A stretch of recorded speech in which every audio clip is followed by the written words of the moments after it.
Olá, alunos! Sejam bem-vindos a mais uma aula de matemática. Aqui é o professor Jean Nobre.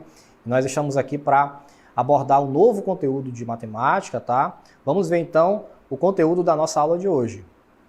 Então, aí está, aula 136. Nós iremos estudar o sistema cartesiano ortogonal de coordenadas, tá certo? Iremos estudar, então, o plano cartesiano, que é um conteúdo base para o estudo das funções que nós iremos, ao longo de todo o nosso ensino médio e o ensino na graduação também, esse conteúdo irá nos acompanhar, tá? As funções, sejam elas de primeiro, de segundo, até de terceiro grau, tá bom? Então vamos ver o conceito de sistema cartesiano ortogonal. Dá uma olhadinha na tela. Nós temos aí, sabemos que num plano cartesiano, no qual estabelecemos um sistema de coordenadas cartesianas ortogonais, temos... Então vamos lá, vamos analisar passo a passo essa definição aqui, para a gente entender, e daqui a pouco quando a gente for fazer um exemplo no gráfico, vocês vão ver que é bem tranquilo essa parte aí de marcar os pontos no plano cartesiano, ok? Então, cada ponto P do plano corresponde um único par ordenado. Então essa informação aqui, pessoal, ela é muito importante para nós, tá? Par ordenado, o valor de x e o valor de y. Só uma pequena observação, pessoal, nós não podemos inverter, tá? Então você tem o par ordenado sempre vai ser x e y, tá? Não pode fazer, por exemplo, yx, tá? Nós não podemos inverter, ok? São coisas diferentes, tá certo? Apenas essa observação, porque às vezes a gente pode achar que xy é a mesma coisa que yx, tá? Não pode. Então a sequência sempre vai ser essa daqui, x e y. E lá quando a gente for analisar o gráfico, vocês vão entender por quê. De números reais e reciprocamente, tá? Cada par ordenado, x e y, corresponde a um único ponto, ou a um ponto no plano, tá? Então, cada par ordenado desse daqui, meus amigos, x e y, ele corresponde a um único ponto no nosso plano cartesiano, ok? Esses dois números, x e y, são as coordenadas ortogonais do ponto P, ok? Então, essa é a definição matemática, tá? Definição não, uma explicação, matemática para o que a gente vai ver mais na frente no nosso gráfico.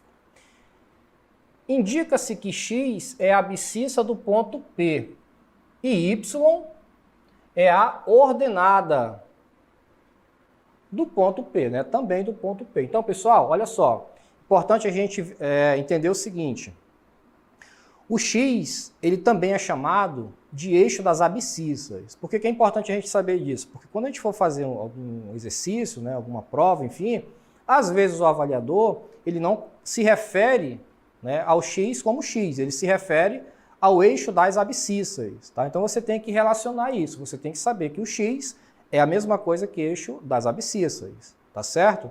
E o y é a mesma coisa que eixo das ordenadas. Outro detalhe importante também, o x ele sempre vai estar na horizontal, é aquela reta que fica deitada, tá? E o y, também conhecido como eixo das ordenadas, é a reta que fica na vertical, que fica em pé, tá bom? Então vamos lá seguindo. Isso significa que, conhecendo a posição do ponto P, podemos determinar o par de números reais e, conhecendo o par de números reais, podemos determinar a posição do ponto P, ok? Vamos ver na prática, pessoal, como que isso funciona. Vejam aí, nós temos um gráfico, tá? Esse gráfico, ele é o nosso plano cartesiano. Vejam, aqui é a reta x, também conhecida como eixo das abscissas, e aqui é a reta y, também conhecida como eixo das ordenadas. Tudo bem? Então, eu tenho essas duas retas se cruzando, formando o nosso plano cartesiano. Observa o seguinte agora, eu tenho aqui os pontos marcados nesse plano cartesiano. Eu tenho o ponto A, eu tenho aqui o ponto B, ó, né? Tenho o ponto C. Vejam que cada ponto, igual como ele falou lá no texto, cada ponto ele corresponde a um único par ordenado. Então vejam, eu tenho o ponto, né, marcado nesse plano cartesiano, tá? Só que para eu conseguir marcar cada um desses pontos, ó, ponto A, ponto B, C, D, enfim, né? Para eu conseguir marcar esse ponto, eu preciso de dois valores. Eu preciso do valor de x e preciso do valor de y, ou seja, preciso, né, do valor da abscissa e do valor da ordenada, tá? Porque somente com o valor eu não consigo, né, marcar esse ponto no meu plano. Preciso de pelo menos dois valores. Vamos ver como é que marca esse ponto no plano? Olha só como é que vai ficar. Então vou apagar aqui. E vamos ver em detalhes, né, como que a gente vai marcar esse ponto no nosso plano cartesiano. Vejam, eu tenho o ponto A. Falei para vocês agora há pouco que o primeiro número representa o valor de x, aqui ó, valor de x, e o segundo númerozinho representa o valor para y, tá? Então vejam que o x aqui no ponto A, o x ele vale 3 e o y vale 2, tudo bem? Agora eu quero marcar esse ponto no plano cartesiano. Então o x vale 3, vamos lá. 1, 2, 3, aqui está o valor de x. Vejam, eixo x, eixo y. Então, x igual a 3. E o y? Y vale 2. Então, 1, 2. Vamos agora aqui, ó, ligar as duas coordenadas. Ligando essas duas coordenadas, eu tenho o ponto A. Perceberam? Basta nós ligarmos o valor de x com o valor de y, né? Quando eles se encontram, nós temos o ponto no nosso plano cartesiano. O x saiu num sentido, o y saiu em outro, se encontraram aqui, ó. X e y têm o ponto A no plano cartesiano. E assim a gente consegue marcar qualquer ponto nesse plano cartesiano, pessoal, desde que nós tenhamos os valores de x e de y, tá? Vamos ver mais alguns? Nós temos aqui o ponto B agora, ó. Qual será a coordenada do ponto B? Então, o ponto B, o valor de x, ele já vale, ó, menos 1. O valor de x, ele vale menos 1. Então, eu já sei que o par ordenado do ponto B, vou colocar aqui em cima, por questão de espaço, o par ordenado do ponto B vai ser menos 1, porque primeiro eu escrevo x, né? E o valor de y, olha só, 1, 2, 3, 4.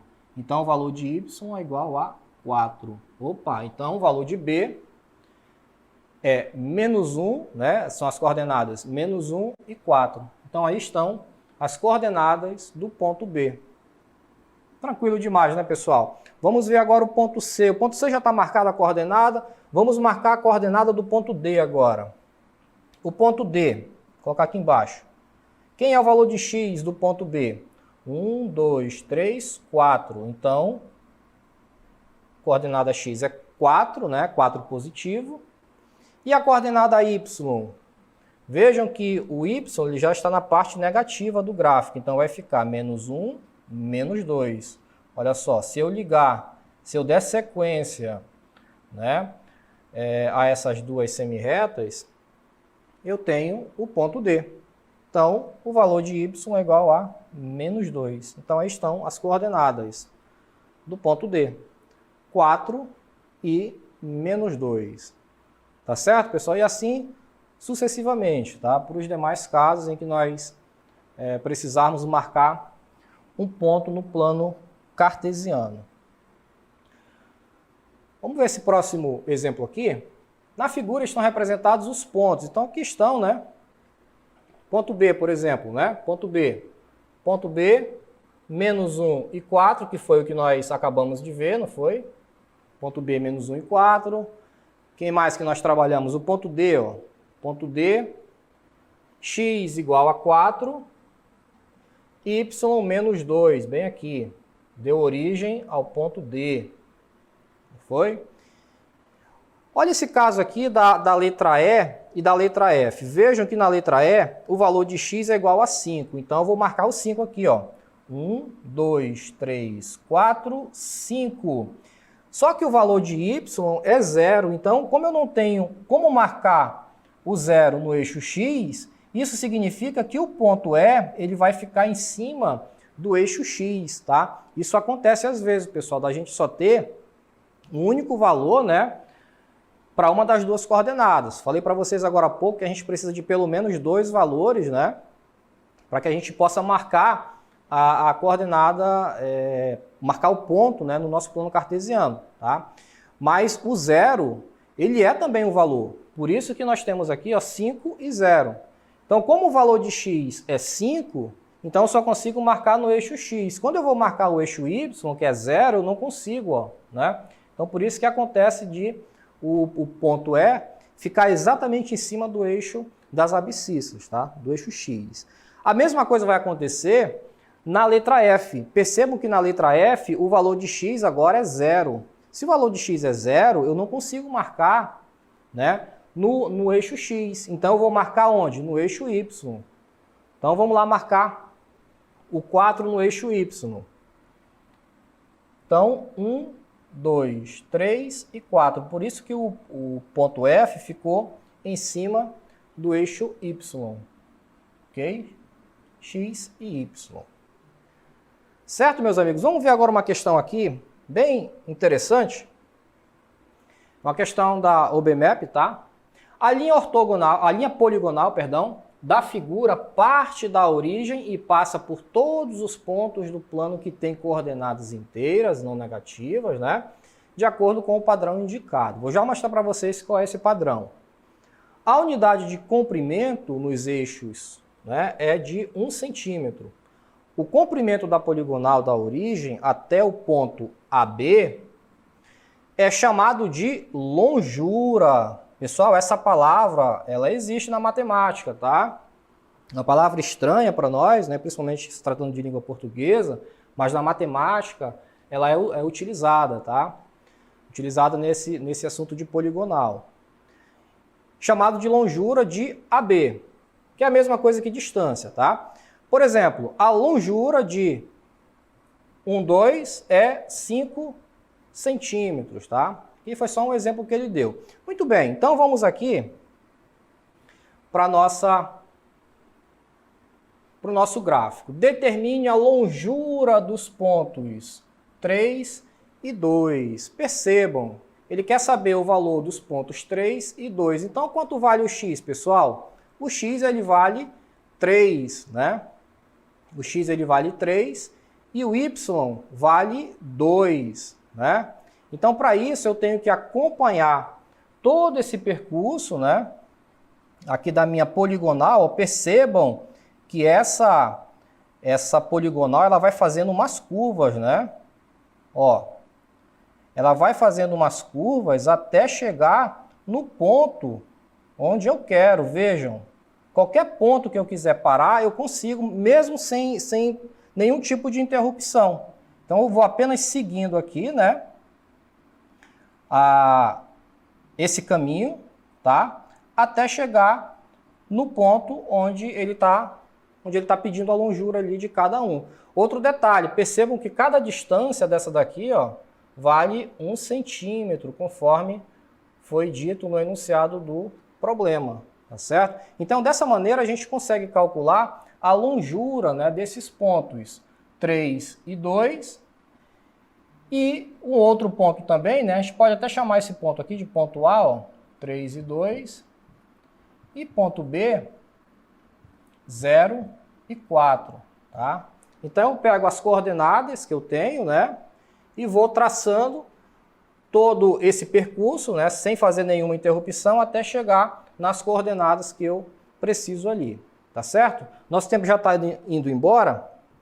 Vamos aqui para esse próximo plano cartesiano para a gente fechar. Ó. O sistema cartesiano é um dos primeiros conceitos que devemos adquirir para iniciarmos o estudo da geometria analítica, tá? Então aqui a gente vai relembrar novamente que nós já vimos lá no primeiro exemplo, né? para marcar um ponto nesse plano cartesiano, por exemplo, ponto A. Então eu preciso do valor de x, que nesse caso aqui é 4, e o valor de y, né? Que nesse caso aqui está marcando menos 3, mas na verdade aqui é 3 positivo, né? Porque o y aqui ele é positivo, né? Então eu tenho y positivo e o valor de b positivo também. Primeiro quadrante ali. A, 4, 3. Ponto C, por exemplo, né? Ponto C, eu tenho o valor de x, que é menos 2, né? E o valor de y, que é 4 positivo. Então, menos 2 e 4, e assim por diante, né? A gente vai marcando todos os valores do nosso plano cartesiano. Ok, pessoal? Vamos lá praticar então agora? Vamos ver a nossa DLI.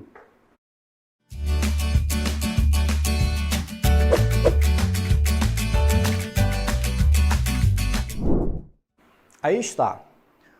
O quadro mostra as cidades A, B, C, D e E. O lado de cada quadrado corresponde a 100 km. Uma pessoa vai de A para C, passando por E e B, nessa ordem.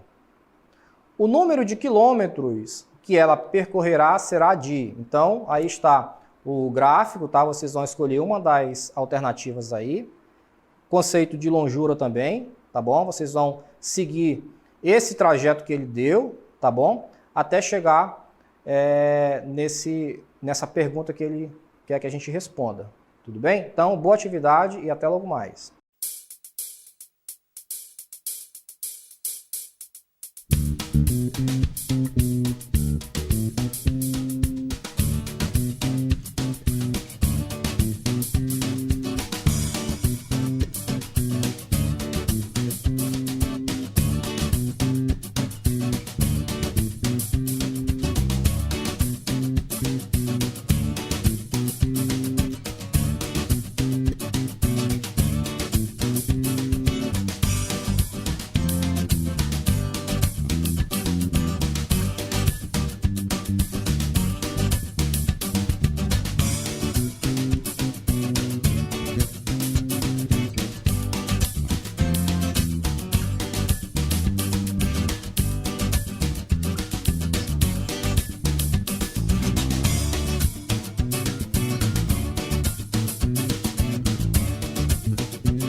Olá, alunos! Então voltamos para fazer a correção da nossa DLI, tá? Estava acompanhando aí vocês pelo chat, tá? Gostaria que vocês participassem um pouquinho mais para a gente tornar as nossas aulas, né, mais interativas, tá bom? Então eu vou aguardar a participação de vocês no nosso próximo encontro. Então vamos então fazer a correção da nossa DLI. Vejam aí. Então ele diz que o quadro mostra as cidades. Então nós temos 2, 4, 5 cidades. Tá? O lado de cada quadrado corresponde a 100 km, 100 quilômetros. Então, vejam. Cada lado aqui de cada um desses quadrados valem 100 quilômetros. Então aqui vale 100, aqui vale 100, aqui vale 100, todos eles valem 100. Tudo bem? Uma pessoa vai de A para B, para C, perdão. De A para C. Então, ela vai sair dessa cidade A e quer chegar na cidade C. Ok? Só que ela necessariamente tem que passar por E e B.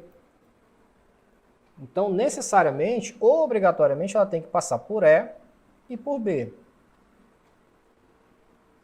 O número de quilômetros que ela percorrerá será de... Então, veja, pessoal, é uma questão bem tranquila, tá? Não tem muita análise para a gente fazer, tá? A gente só precisa entender aquele conceito, né, de poligonal. Então, vejam que eu estava aqui na cidade A, saí de A, passei por E, porque é obrigatório passar por E.